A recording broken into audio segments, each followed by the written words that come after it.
Emotions are a tricky subject, both in life and in psychology.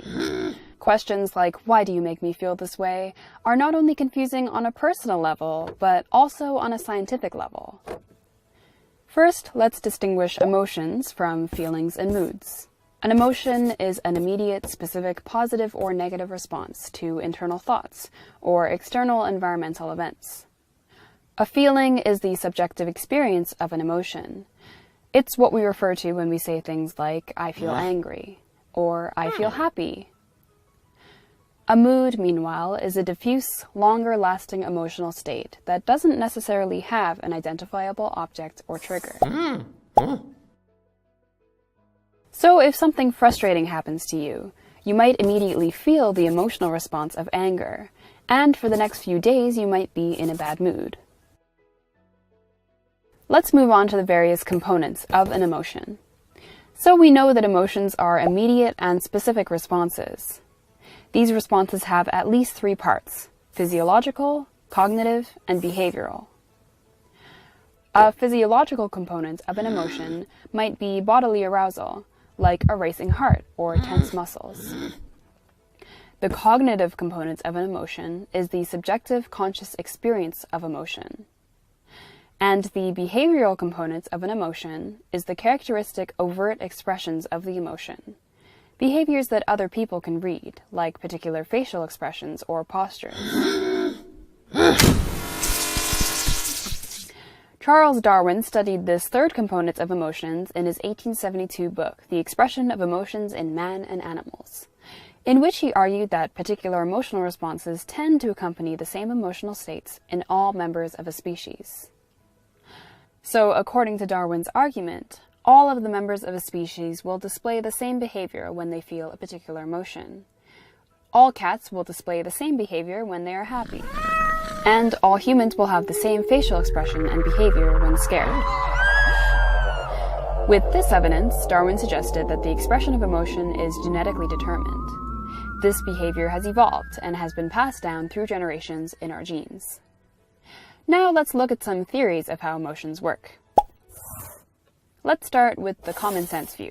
In this view, a stimulus prompts an emotion, which in turn prompts some bodily arousal. So in this case, a frightening spectacle fills our villain with fear, which makes him sweat and makes his heart rate rise.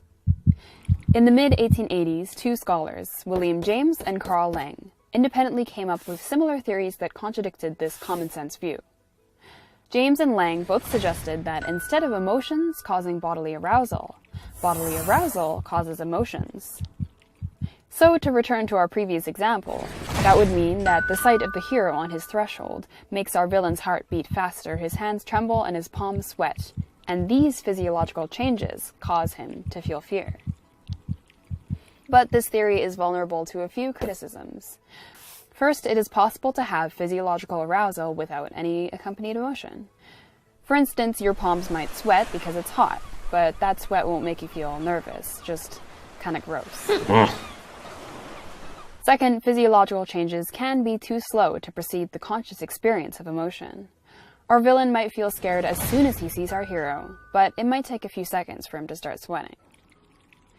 Third, the same set of physiological responses are associated with very different emotional experiences. A faster heart rate could mean fear, but it could also mean anger, or surprise, or joy. Finally, there is evidence that physiological feedback is not necessary for emotion. For example, patients with spinal cord injuries who have lost most of their physiological feedback still experience the same emotions as before.